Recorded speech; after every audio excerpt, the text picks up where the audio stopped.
Le relativisme agit et se manifeste comme une véritable dictature intellectuelle qui conduit les personnes à accepter toute doctrine sans discernement. Le relativisme est tellement subtil qu'il arrive à se faire passer pour acceptable au travers de l'esprit critique qui le valide. Le relativisme rejette ainsi la foi de l'Évangile, qui est claire, fondée sur Christ, et qui est sans équivoque. Autrement dit, la posture relativiste provoque une perte de sens de la vie humaine et une désorientation spirituelle, qui sont profondément opposées à la mission de l'Évangile, qui est de révéler la vérité, la vie et le salut en Jésus-Christ. Le relativisme dilue la vérité évangélique en la mélangeant à des doctrines diverses, sapant ainsi le fondement doctrinal des chrétiens. Le relativisme est donc un ennemi majeur à combattre dans la proclamation et la défense de notre foi chrétienne.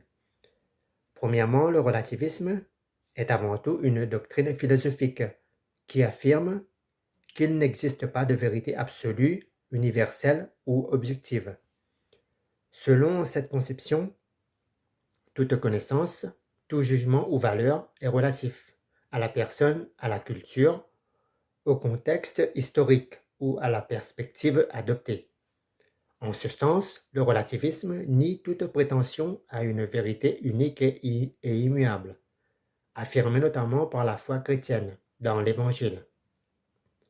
Ce rejet de l'absolu donc conduit à une pluralité de vérités et de normes, considérées comme également valides, et cela débouche sur la forme populaire que toute vérité se vale.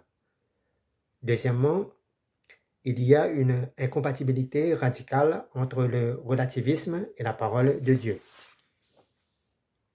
L'Évangile proclame la vérité absolue de Dieu en Jésus-Christ, comme universelle et salvatrice. Le relativisme s'oppose frontalement à cette vérité en niant la possibilité même d'une révélation absolue. Cette doctrine rend les valeurs instables et souvent indiscernables. Son but, détruire la capacité de l'homme à reconnaître le bien du mal, selon la parole de Dieu. Cette perte de repère conduit à une crise spirituelle et doctrinale majeure, en sapant le fondement même de notre foi qui repose sur la révélation d'un Dieu véritable, unique, vivant et agissant dans l'histoire de l'humanité. Troisièmement, les conséquences doctrinales et spirituelles liées au relativisme sur le plan doctrinal